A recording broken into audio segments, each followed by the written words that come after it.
Buenas noches, amigos y compañeros. Bienvenidos a un nuevo en vivo de Historia Numismática Colombia. Esta vez tenemos de invitados especiales a don Orlando y a don Gildardo, que son las personas que nos van a ampliar el tema que tenemos para esta noche, el cual es reposiciones en los billetes y cómo identificarlas. Entonces, bienvenidos, don Orlando y don Gildardo. Buenas noches, muchas gracias por la invitación. Entonces aquí estamos listos al frente del cañón para ver qué podemos aprender.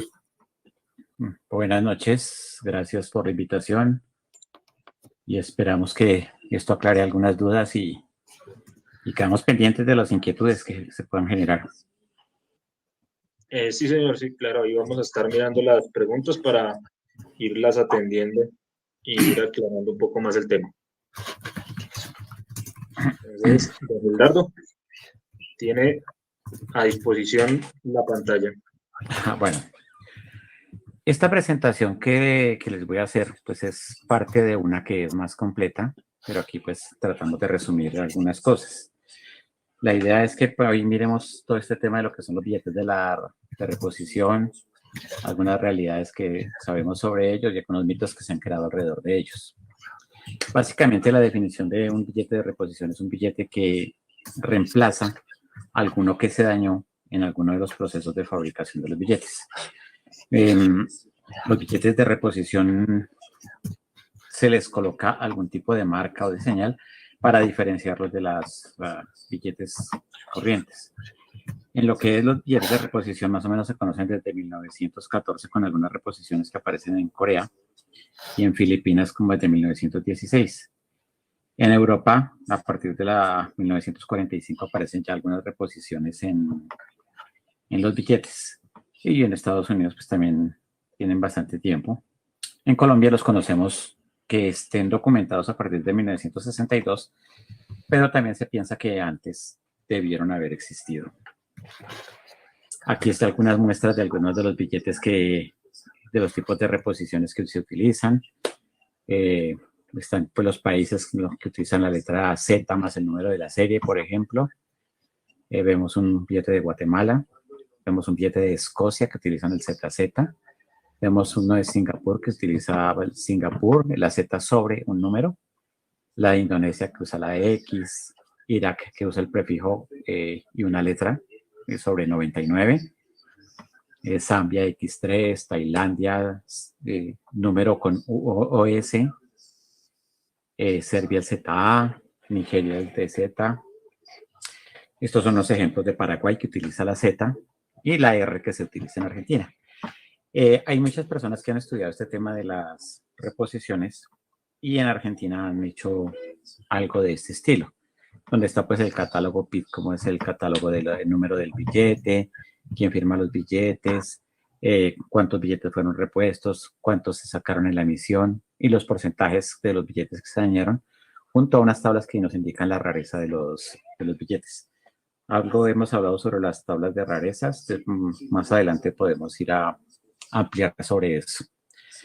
Las reposiciones que hubo en Perú, los cambios que hubo en las reposiciones, inicialmente empezaban con Z, después empezaron a combinar números, la Y con la A, la Y con la B, la A con la Y, para colocar los números de serie. Aquí mostramos algunas reposiciones que han existido, a estrellas, asteriscos, cruces, diferentes formas como se han marcado. Australia hasta 1972 marcaba con una estrella, esa estrella muy parecida a los vamos acá en Colombia. En Venezuela es un poquitico más complicado el tema porque no hay como, algunos dicen que solamente la Z, pero resulta que hay reposiciones con otras letras. Entonces ellos tienen su tabla de reposiciones, la tienen muy bien organizada. Ve, curioso, ese sí no sabía que habían otras prefijos. Sí, hay unas tablas, ellos han publicado algunas tablas y eso. Este barco que hace aquí, este barco es el Steamer Alpo. Por este barco es que se escuchó por primera vez en Colombia el tema de reposición, porque este barco tuvo un final trágico. Él se hundió, él venía con unos billetes para Colombia, se hundió y se dio la orden de reponer los billetes. Entonces, prácticamente la primera reposición que se conoce. No son billetes que hayan salido con alguna marca porque salieron con los mismos números con los que venía, pero sí se habla de que se repusieron X cantidad de billetes en las órdenes. Estos son los billetes de reposición que se hicieron. Por eso el asterisco marca eso, que es como condicional. O sea, porque si lo vemos en la parte de abajo, es que los números de los billetes marcados con asterisco fueron reemplazados por la American Banknote Company en reemplazo por los billetes impresos en abril del 93 por haber sido perdidos por el Steamer Arrow. Estos son los billetes de 10 centavos y aquí están los números de serie. Entonces lo interesante de esto es que estos números de serie que nosotros vemos acá podemos revisarlo de pronto con lo que tenemos en la colección y vemos que ese billete tiene un poquito más de historia que los demás, ¿no? Entonces, vea, este billete fue repuesto porque los que venían en el barco se hundieron. Estas son las reposiciones que se han utilizado aquí en Colombia. Hay una R pequeña, hay una R más grande, hay este tipo de asterisco, prefijos, anteponiéndose el número de serie, estrella, este tipo de estrella, el rombo y los 4 rombos. Este número de acá, este número corresponde al número 2, aquí parece el 1, pero es un error. 1, 2, 3, 4, 5, 6, 7. Y aquí están las denominaciones de los billetes en los cuales se utilizaron y cuáles de estas fueron las que se usaron. Y desde qué fecha hasta qué fecha se hicieron ese tipo de reposición. En el caso de 2 pesos, entonces la número 3 es esta y se utilizó en el 76 y 77. 5 pesos se utilizó la 1 y la 3. La 1 es R pequeña y la 3 es asterisco. Y ahí están las fechas desde que se utilizó cada una de ellas. Es un billete dañado, que es un billete que está cancelado. Estos billetes son los que necesitan reponer. Y normalmente son billetes que salen con algún error. Cuando uno mira este billete, uno ve que aquí hay una mancha. ¿Sí? Entonces el control de calidad se encarga de sacarlos y este billete es reemplazado por algunos de estos billetes que se tienen. Don Gildardo, el prefijo R, ese no se utilizó en los billetes que se fabricaron en la imprenta de billetes. Esa es una edición que se imprimió en el extranjero. Ya. Y era raro que del extranjero vinieran reposiciones, ¿no? Bueno. Sí, el banco a veces contrataba una edición que no tuviera reposición. Decían, entre las cláusulas del contrato decían, no, pues no me mande ninguna reposición y por eso hay algunas ediciones de billetes que no traen reposiciones extranjeras. Hay otros que sí traen la R, que prefiero, que normalmente era lo que utilizaba el American Banknote y las demás firmas que hacían los billetes para nosotros. Gracias. Este es un ejemplo de la R pequeña y su uso en los billetes. Aquí la vemos en el billete de 1 peso, billete de 5 pesos, de 10 pesos. Aquí la vemos en el billete de 20 pesos. Esta tabla está para cada una de las denominaciones.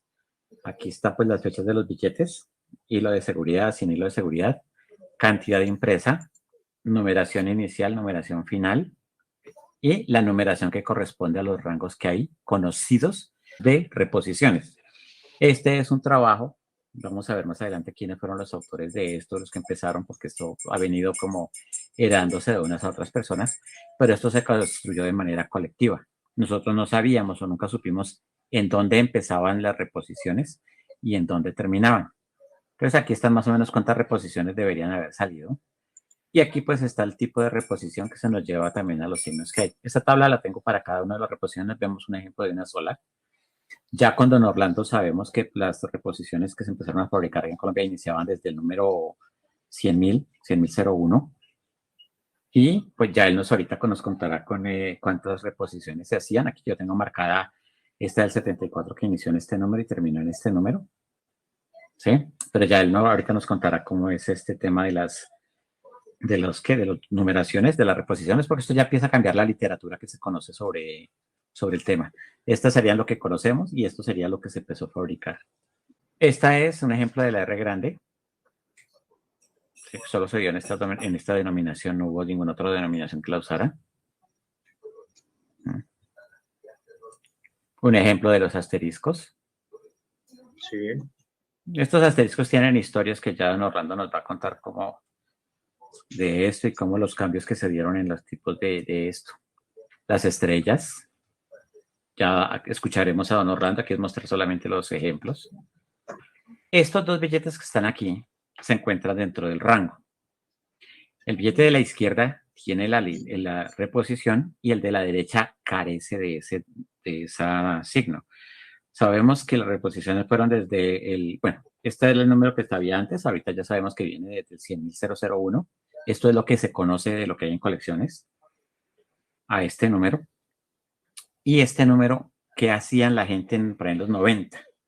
Como las reposiciones eran costosas y se conocían poco, cogían números que estuvieran dentro de los rangos y simplemente venían y le pintaban aquí el asterisquito para lograr tener mayores valores en estos billetes.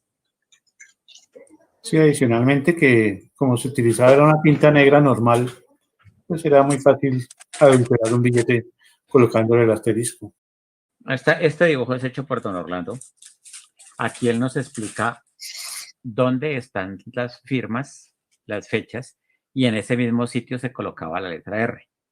Entonces, para una persona que necesita autenticar billetes que sean costosos o de altos costos de este estilo, ya uno hace una plantillita que ya existe, ¿sí? Entonces uno se la coloca encima del billete y si este número está fuera de lugar en alguno de los sentidos, ya uno sabe cómo es este cuento. Don Orlando, si quiere, cuénteles algo sobre esta.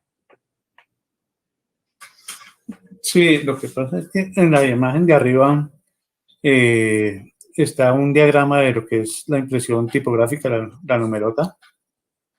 Entonces, en el cilindro superior estaba donde van los numeradores y en el cilindro inferior donde iban las firmas y las fechas. Cuando se imprimía el asterisco, pues el asterisco iba en la misma plancha donde iban las firmas y fechas.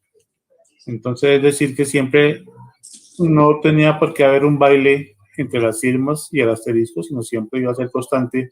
Si se movía, se movían todos, las firmas, las fechas y el asterisco, cuando imprimía el asterisco. Eso pues permitía, si uno encontrara varios billetes con asterisco, podría deducir si fue adulterado colocando el asterisco o si es original, porque siempre debe conservar la misma distancia entre una firma y el asterisco.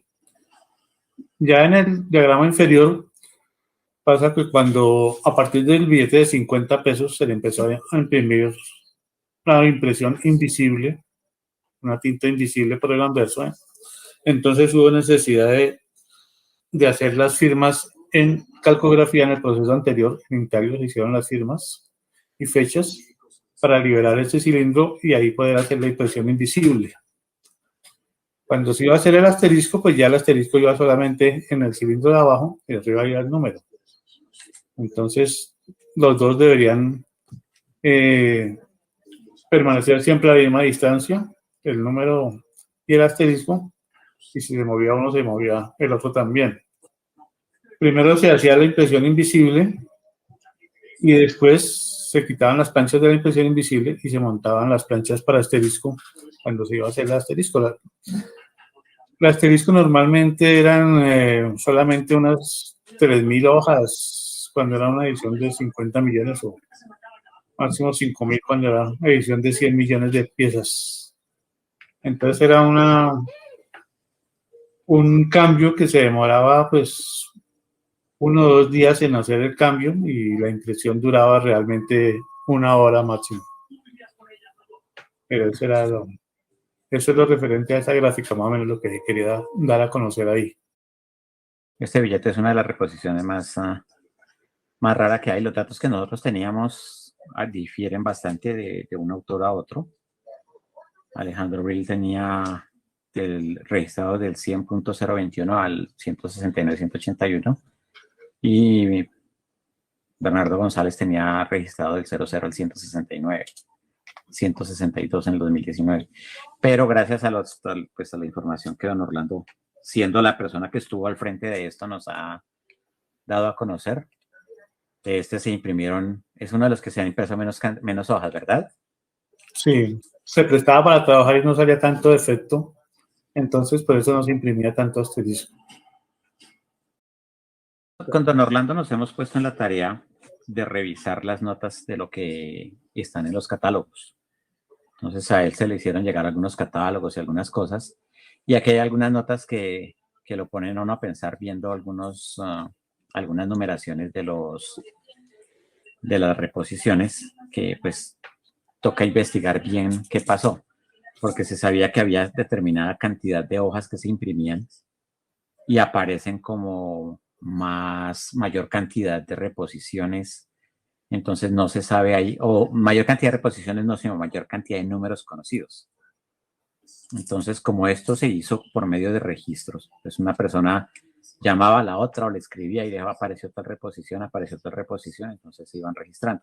Entonces, más que todo es para ilustrar que nosotros hemos venido como ampliando este trabajo es heredado.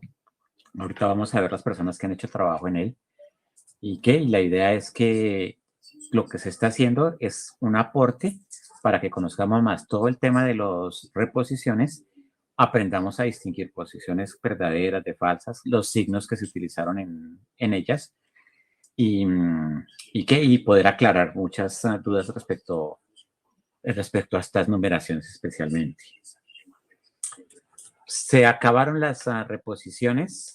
Don Orlando nos cuenta un poquitín de cómo fue la orden de que se acabaran las reposiciones, en qué año sucedió esto, por favor. Sí, las reposiciones se trabajaron más o menos hasta el año 2001. Algunos billetes, pues, que tienen esa fecha, pero salieron a circular después, pero, o sea, el 2001 más o menos a mitad de año ya dijeron, las ediciones que se hagan de aquí en adelante ya no van a tener reposiciones. Simplemente esos billetes se sacan y eso afectaba la secuencia numérica, o sea, porque uno de los objetivos de la reposición es que siempre en un fajo haya una secuencia numérica y exceptuando pues el billete que se repone, ¿no? Pero permite que vaya todos seguidos. Cuando ya dijeron se acaban las reposiciones, pues ya la secuencia numérica por sí también ya no seguía. Entonces fue como un cambio ahí como de paradigma, porque hasta ese momento se consideraba que tenía que ser sí o sí la numeración toda consecutiva. O sea, el fajo debería empezar en 001 y terminar en 100, 101 al 200, así sucesivamente. Ya después, ya no importaba si empezaba en 3 o en 4 o en 10, y lo importante era que tuviera los 100 billetes. Gracias. Ahí dentro yo a preguntar, o sea, sí, pues esa parte nos la comentaron la vez que hicimos la visita a la imprenta y que pues ya se sabía que no había ese tipo de reposiciones. Don Gildardo, no sé si se dio cuenta que había como un comunicado, o alguien compartió un comunicado de que sí se estaban haciendo reposiciones, pero no supimos al fin qué pasó con eso, porque usted le preguntó que si le ampliaba la información y no sé si al fin él se la amplió. Pues realmente no. El tema es que a él le han dado unas respuestas bastante dispersas en algunas cosas, ¿sí? Entonces, Entonces no hay claridad realmente en el asunto. Porque en una anterior respondieron definitivamente que no. Por lo que sabemos, se dice que no. Con este tema de las reposiciones pastuzas, que se le llamó así, esto nace a raíz de un catálogo de Bernardo González White. Aquí está, y aquí está el texto del catálogo que habla que a partir de tal fecha ya las reposiciones eran tales números.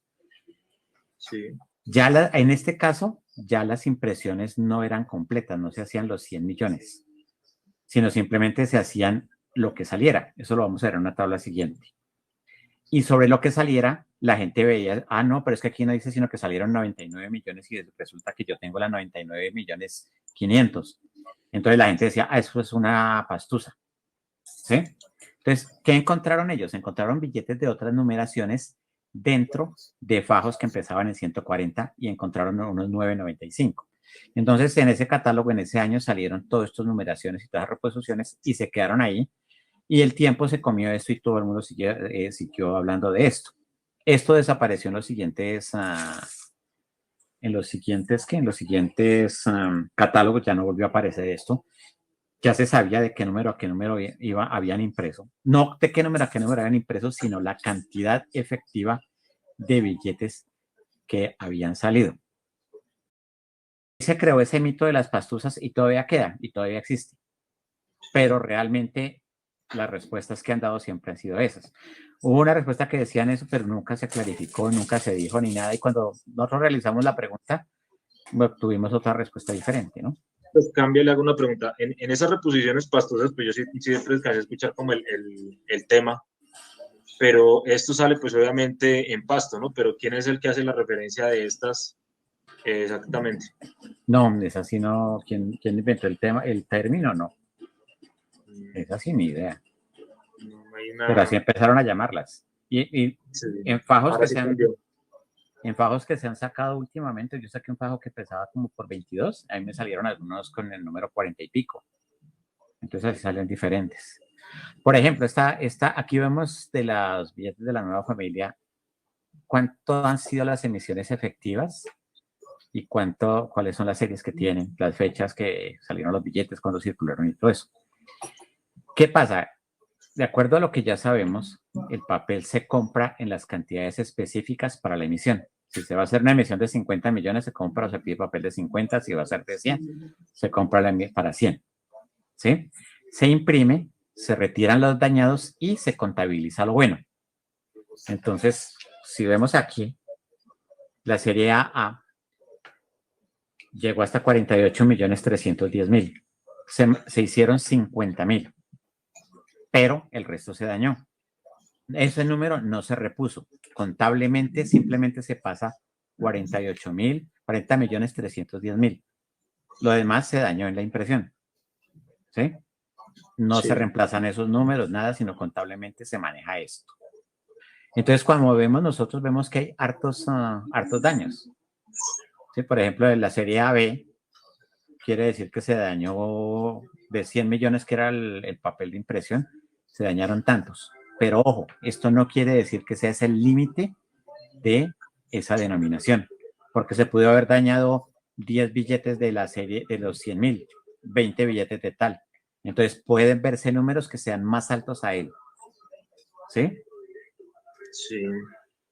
Entonces, eso es lo que muchas veces la gente cuando ve un número que es más alto y dice, pero es que aquí dice que fueron 96 millones. Digo, sí, pero es que esos son lo efectivo, ahí está descontado lo dañado. Entonces, si se dañó del 1 al 100, o si se dañaron los primeros 1.000 billetes, eso se descuentan. Quiere decir que empezamos a numerar del 2.000 para arriba, pues ahí ya parece que pues se van a correr todos esos números. No sé si me hago entender.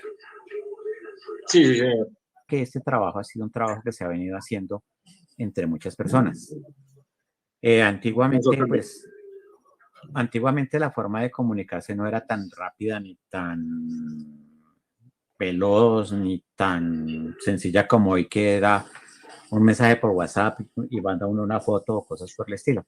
En esa época el asunto era un poquitín más complicado. Este trabajo de registrar reposiciones lo inició un señor José E. Carvajal y junto a otro señor de Barranquilla, Eduardo Lozano. Ellos empezaron intercambiando correspondencia y entonces empezaron a registrar y a preguntarle a la gente en Medellín, en Bogotá, qué números de reposiciones tenían. Entonces ellos empezaron a anotar esto, ¿cierto? Don Antonio Pedraza colaboró con esto y todas las cosas, y este trabajo lo recopiló don Alejandro Vil, que hizo un catálogo con la Asociación Numismática Granadina, el que vemos abajo a la derecha.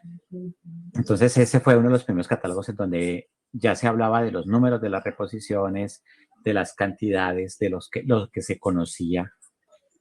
Entonces, pero todo este trabajo lo iniciaron estas personas.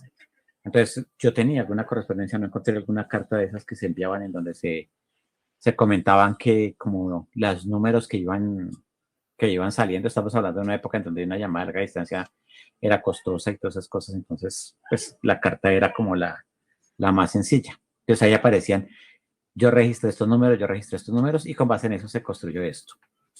El primer catálogo que incluyó reposiciones, pues este catálogo que vemos a la izquierda, que es el de Vericider, el ya dentro de, pero ese billete es catálogo de 1973, Entonces él registraba que los billetes que tenían reposición eran los de $1 desde el 59 hasta el último que había salido cuando fue publicado este libro. Y ya Ernesto Callejas en el 78 ya empezó también a incluir los billetes y ya empezaron a generarse valores. Dentro de las primeras subastas se fueron los billetes bastante costosos porque no se conocían, se conocían unos, se conocían otros. Los primeros catálogos carecen de, por ejemplo, el 62 no tenían nada registrado, ni 63, ni 64. Eso con el tiempo fue que empezó como a llenarse esos huecos. Y muchos autores dicen que no es raro que aparezcan del 59 de pronto algunas reposiciones porque ya pues era trabajo hecho acá. Básicamente esto es lo que les quería mostrar yo sobre el tema de las reposiciones. Lo más importante aquí conocer es los signos que se utilizaron y esperamos que, por ejemplo, que va a salir el próximo catálogo de don Pedro Pablo, ojalá incluyera la información de los primeros números conocidos de los que se hacían las reposiciones de acuerdo a lo que nos ha contado don Orlando y podamos tener unos catálogos ya mejor estructurados. Lo que nosotros estamos haciendo en nuestro trabajo ya incluye esa parte de las reposiciones. Ya la persona que registra un billete, si es reposición y si es conocida, pues va a saber que ya existe y que está. Pero por ahora la idea es tener esa tabla de las reposiciones, saber las fechas en que se usaron, que es importante, y lo que está en los catálogos, que nos falta información, pero la idea es lo que se está haciendo, lo que le digo con don Orlando, es poder generarles información para que se tenga. Entre más raro sea el ejemplar, al comienzo nadie le ponía cuidado a las reposiciones, entonces nadie sabía que existían y los billetes se gastaron igual que todos los demás. Ya con el tiempo, pues ya se empezaron a conocer esto. Don Orlando nos puede contar cómo era el máximo de reposiciones que se permitían hacer en la imprenta y qué sucedía cuando tocaba reponer más de determinada cantidad. Lo mismo él nos puede comentar cuando las reposiciones empezaban por 50 millones, 30 millones, cositas así.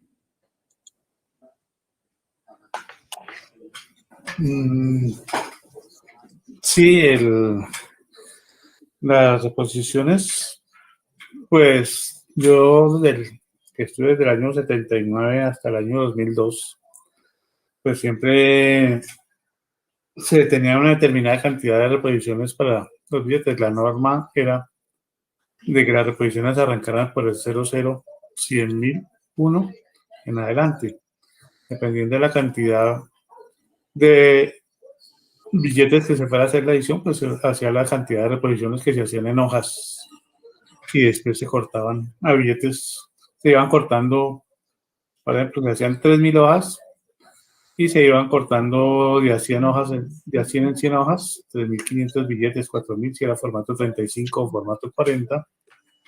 Y cuando se acababan esos billetes de reponer, entonces se volvían a cortar otras 100 hojas y así sucesivamente hasta mirar hasta si alcanzaban o sobraban billetes. Entonces ya para la siguiente edición pues se ajustaba un poco la cantidad de hojas que se iban a imprimir. Algunas, como toda norma tiene su excepción. Entonces hubo unas reposiciones que se hicieron arrancando en 50 millones, 100.000, 001, porque básicamente la edición anterior se había hecho en el extranjero. Eso es para el caso de 2.000, de 5.000 y 10.000 pesos, creo.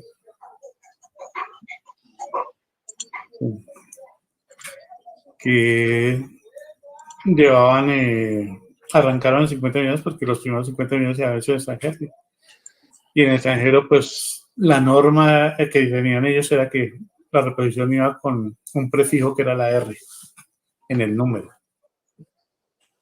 A diferencia de la R que se imprimió aquí en un principio en la imprenta de billetes, que era la que iba en medio de las firmas en el caso del billete de $1. Los extranjeros siempre la R iba como prefijo del número, porque ellos tenían la posibilidad de pronto tener unos numeradores que daban la posibilidad de ponerle el prefijo, pero ellos lo llevaban siempre al lado del número. Aquí siempre se llevó para los asteriscos, para hasta el billete de 50 pesos, iban con las planchas, hasta el billete de 20 pesos iba en medio de las firmas o a un lado de las firmas y de las fechas. Y a partir de ahí en adelante, si ya el asterisco iba al lado del número, en el caso de billete de 50 pesos, va al lado del número y solamente un asterisco, ¿no? En un número, en el numerador grande o en el numerador pequeño, mientras que las extranjeros llevaban la R en ambos números. Entonces, aquí siempre ya después se empezó a ubicar en diferentes posiciones, porque ya no se tenía que llevar al lado de las firmas y fechas, sino ya se podía escoger cualquier otra posición. Normalmente se hacía al frente del número, pero en el caso de, por ejemplo, el de 5,000 pesos, la estrella va como no tan al frente del número, sino en otra parte ubicada. Y es personalmente el asterisco que más me gustó, el signo que más me gustó fue el de 5,000 pesos, que era la estrella con un círculo en la mitad. Me pareció que era como el más bonito. Los primeros que se hicieron, que iban el asterisco, o sea, las 8 puntas, la estrella de 8 puntas dentro de un círculo, se prestaba mucho para que la tinta tapara esos números, se llenaran esos espacios en blanco con tinta, entonces la calidad no era buena, la impresión era pues muy demorada, tocaba estar limpiando permanentemente y no ofrecía unas buenas garantías de calidad. Por eso se propuso que se cambiara el diseño y ahí fue cuando se empezó a imprimir estrella o el asterisco ya sin el círculo, y de ahí para adelante ya se vinieron cambiando los signos de asterisco, que fueron el rombo, los 4 rombos, y ya eso fue por gusto o algo del director o la persona que definía eso ya en ese momento. Pero el primer cambio sí fue por razón técnica, de cambiar el asterisco que iba dentro del círculo, por dificultades para la impresión. Esa parte sí la habíamos escuchado con don Orlando en la charla pasada de la modificación, y que don Orlando a mano hizo algunos diseños, ¿no? Para el cambio. Sí, como yo propuse pues cambiar eso porque nos estaba molestando mucho, dijo, pues ya que propuso, ahora póngase a ver, mire cómo va a cambiar. Entonces, soluciona el problema ya que propuso solución. Sí.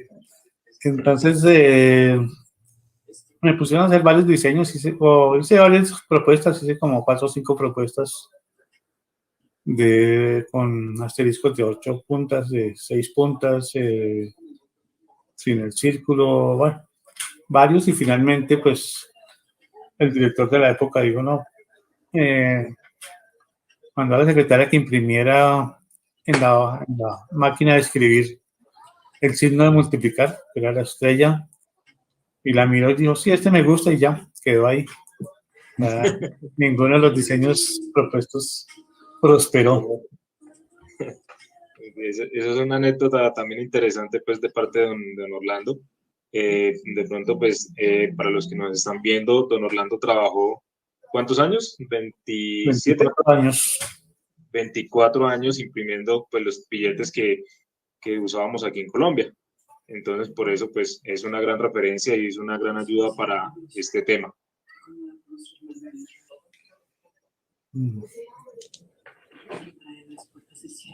Don Gilardo, ¿queda alguna cosa así como por aclarar? Pues en preguntas no hay Vamos a preguntar si de pronto tienen alguna duda o pregunta que nos den Aquí, como esa aclaración. aquí he visto unas preguntas en Facebook, que pasa que como allá llega la señal como retardada. Sí. Aquí don Cristóbal Ainado nos habla de las reposiciones, lo que vemos, y ahí hay unas tablas, eso están en Numismática Venezolana, tienen las tablas de las reposiciones. Se ven borrosas las diapositivas, ahí sí. Sí, sí, es muy complejo ya que se vea muy claro. Sí, las tablas de reposición las pueden enviar, pues yo he compartido las de las formas que hay. Las otras pues son construcciones que se han hecho para el tema de lo que nosotros venimos trabajando en la aplicación. Pero si tenemos los números de entrada y final, sí podríamos poderlas compartir. Actuales billetes existen algunos con estrella, con letra R asterisco, no, ninguno. De los actuales no hay nada que los distinga como reposiciones. El término de reposiciones pastusadas fue empleado por unos comerciantes paisas. Sí. El término se desmintió debido a que este servidor y otro miembro del chat se le escribió al Banco de la República y dijeron que no había dichas reposiciones. Sí, total. Nosotros también hemos escrito y nos han respondido exactamente igual. Don Orlando, que estuvo al frente del cañón durante la época, recibió la orden de que ya no se hacían reposiciones y estas cosas también nos lo está reafirmando. Entonces, pues yo creo que por ese lado no hay dudas, ¿no? Y lo que le digo, ahorita dijeron alguna cosa de esta, inclusive se habló de que habían emisiones como de ajuste y ponían de ejemplo una emisión del billete de 5,000 pesos que fue pequeña y en ella decían que esa emisión, porque era pequeña, que era para ajustar las cuentas y que saliera el total de eso. O sea, son muchos mitos, pero no, realmente no es que no tienen como asidero, ¿no? Sí, son como unas deducciones que sacan pues entre sí y no hay como una lógica de cierta forma de pues eso y que no hay un respaldo pues tampoco del banco que diga así, esas son las reposiciones o algo así, entonces no hay cómo darle veracidad a ese tema. Uh-huh. Hay que ser cuidadosos cuando se compran reposiciones, ya sabemos, por el tema de venden finales de 80, 90, era muy común toda esta venta de reposiciones en el centro y muchas se conseguían billetes que estaban dentro del rango y las fabricaban. Entonces ya conociendo cómo es que se hacen los billetes, no, si se encuentra movida para arriba, para abajo, si quiere parecerse un año a otro año, si la letra está, la R es diferente o cosas por el estilo, ya ya con eso sabe uno que no es real, ¿no? La cuestión también es que si el número tiene tinta fluorescente, pues el asterisco también debería llevar tinta fluorescente, en caso de, para poder diferenciar un billete adulterado. Pero ¿a partir de qué fecha se colocó esa tinta? Es que la tinta fluorescente, eso empezó con el billete de 200 pesos, me parece. Ya venía con una tinta verde fluorescente, después, si ustedes se dan cuenta, los billetes ya de 5,000 pesos y 10,000 pesos, un número va en rojo, el otro número va en negro, o un número va en verde y el otro va en... Antes siempre los dos números iban en rojo. Sí. Y no eran fluorescentes. En ese tiempo no se manejaba tanto la tinta fluorescente. Los billetes, algunos traían tinta fluorescente, pero era que se le imprimía en el proceso de offset.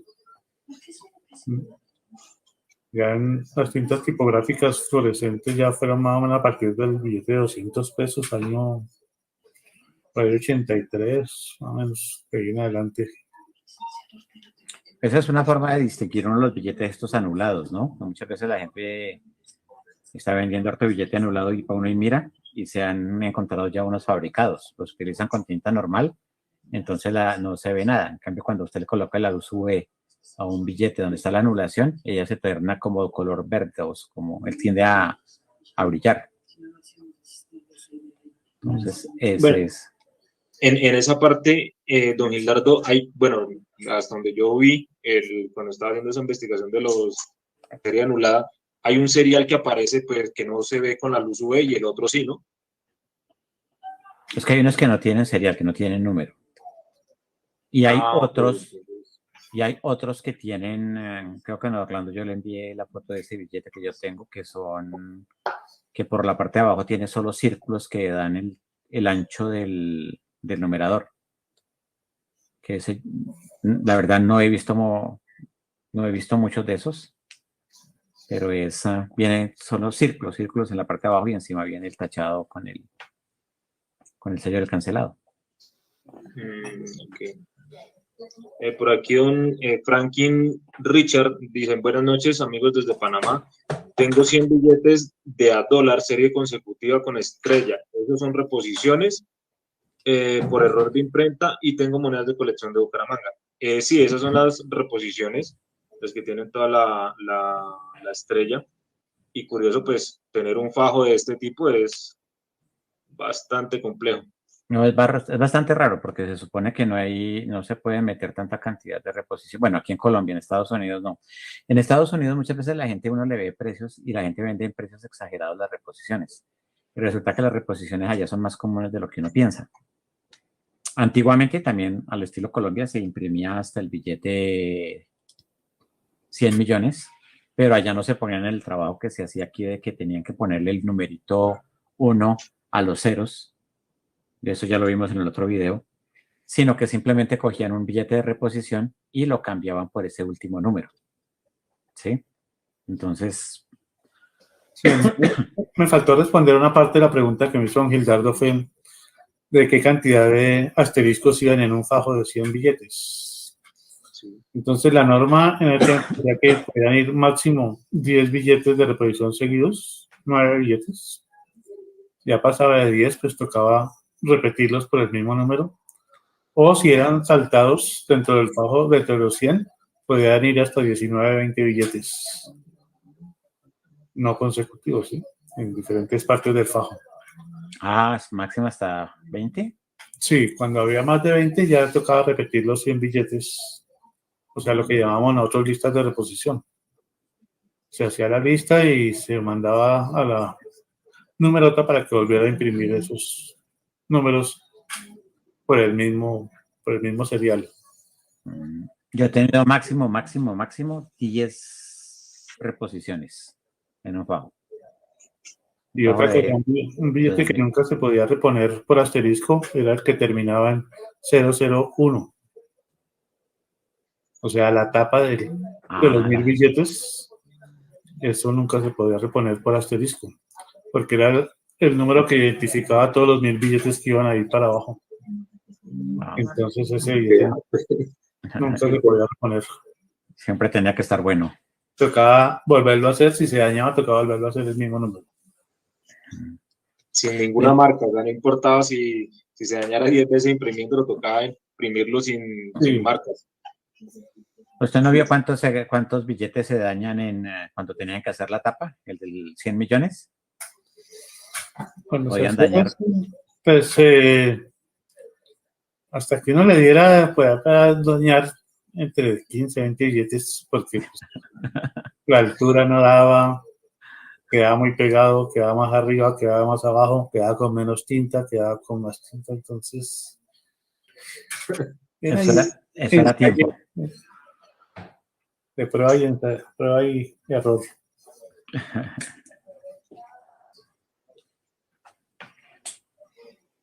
Lástima el desfase en tiempo y todo.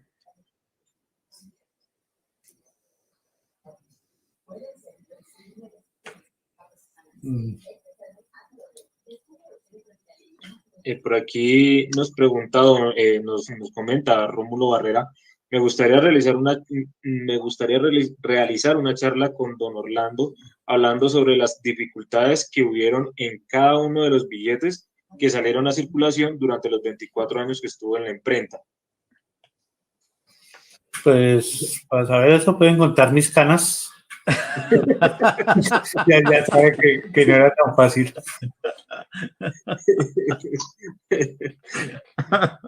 Eso estuvo mejor. Bueno, una pregunta a don Orlando, pues ya saliendo un poquito el tema de las reposiciones.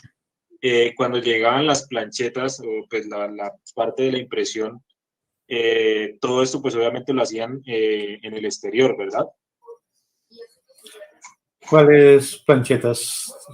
Las planchas de impresión. No, eso era acá. No, eso se hacía acá. Sí, claro. El original, que era el original unitario, que viene en acero, ese sí se mandaba, lo grababan en el exterior, un grabador, ¿cierto? Y ya, aquí ya se hacía la reproducción y se volvía, o sea, se multiplicaba por la cantidad de billetes que llevaba la plancha, la 35 o 40 billetes.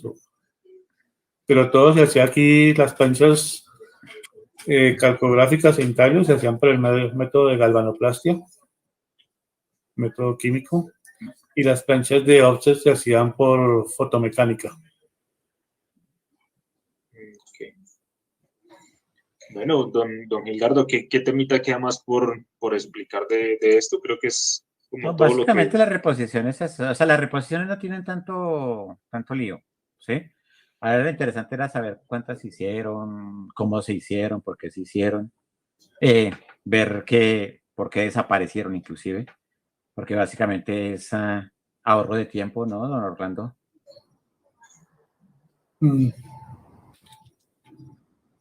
Sí, ya hace prácticamente 20 años que desaparecieron las reposiciones, desde el año 2001. 2002, 2001 más o menos. Ya. Sí, entonces, ¿qué? Entonces, lo que es rango de números en los catálogos está, lo que le digo, hay que ser muy cuidadoso con la información.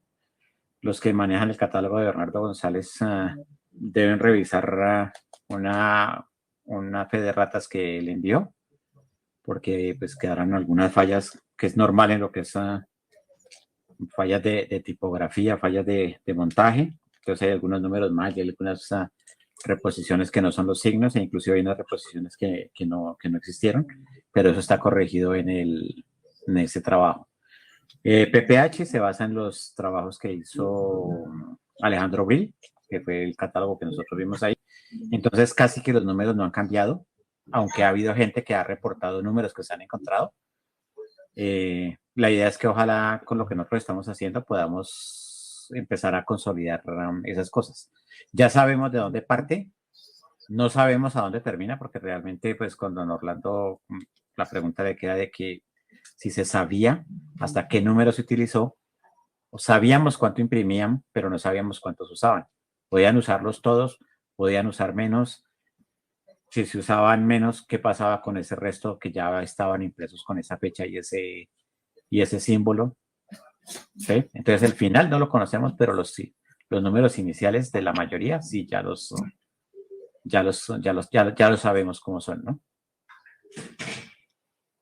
Y al final no se sabe porque no se sabe cuántas hojas se gastaron, no hay una información exacta de cuántas hojas, pues las hojas que sobraban pues finalmente se mandaban a destruir.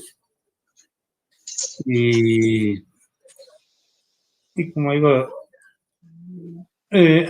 pudo haber espacios de billetes que no se utilizaron, de asteriscos, porque las hojas se cortaban, pero se iban cortando de 100 en 100. Entonces a veces había fajos, había intervalos que no se utilizaron porque se gastaban en hojas, digamos. Es que se hacía reposición en hojas, a nivel de hojas, y se hacía reposición a nivel billetes.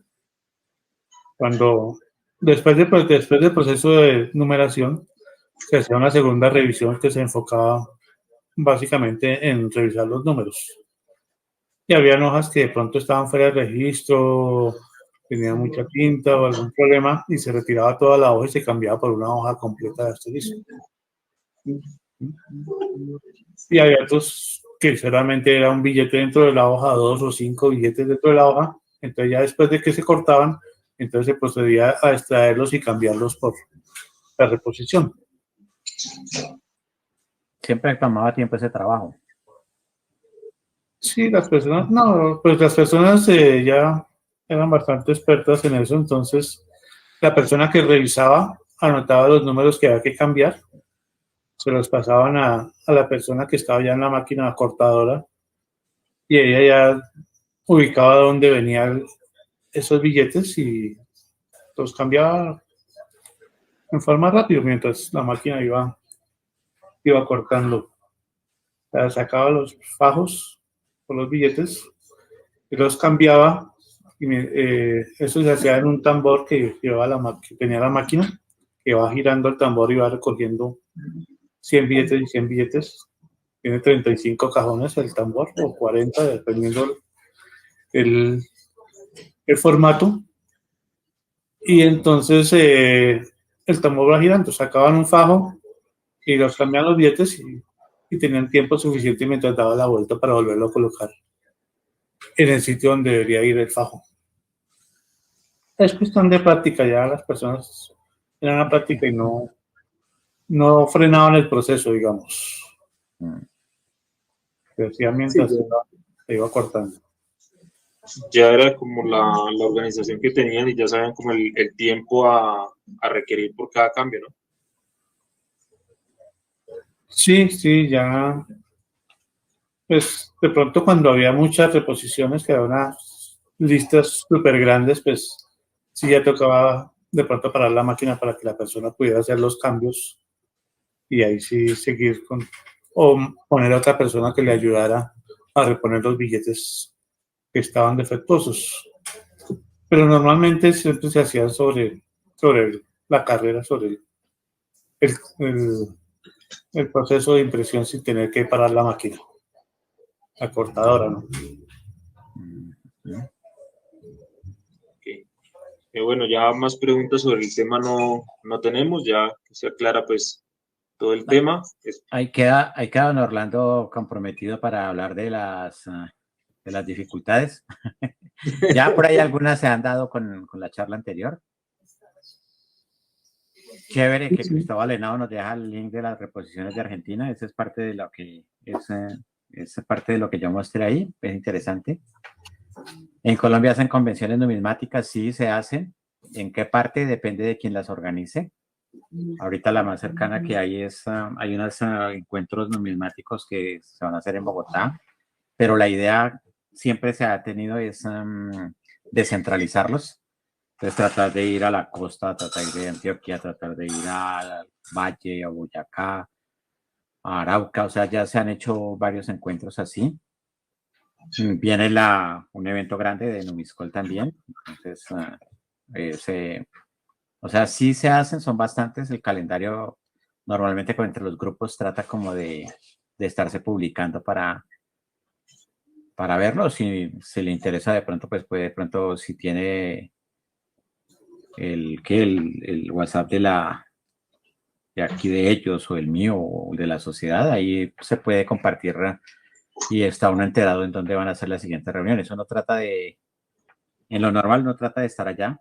Muchas oportunidades pues nos han invitado a dar algunas charlas, pues hemos dado charlas sobre diferentes temas. Entonces, pero siempre tratamos de que ya sea o don Danilo, o que vaya uno, don Pío, a veces vamos todos, pero sí de acompañar eventos y que sean descentralizados, no solamente que sean en una sola ciudad, ¿no?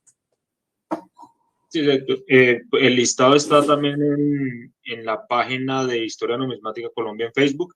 Es la primera publicación que aparece Encuentros Numismáticos 2022, ahí aparece todo el listado y las fechas, ciudades y demás información de los eventos. Listo, jóvenes. Bueno, agradecemos a todos los que nos han acompañado hasta en esta charla, perdón. Espero que pues haya quedado claro todo el tema. Es un tema bastante interesante y posterior a este vendrán más temas ya más enfocados a lo que son los cereales. Y de esta forma ir ampliando pues más el conocimiento entre todos sobre los cereales coleccionables, y este sería el primer fragmento de esta serie de videos. Entonces, muchas gracias a don Orlando, muchas gracias a don Gildardo por habernos acompañado. No, gracias a ustedes por la invitación. Esperamos seguir viéndonos en próximas charlas. Eso esperamos, don Orlando, eso esperamos. Claro que sí, por aquí están las puertas abiertas para cualquier charla que deseen también fuera pues de lo que nosotros estamos ya manejando en línea, pero pues saben que las pantallas siempre están dispuestas a compartir. Entonces, muchas gracias, una feliz noche para todos.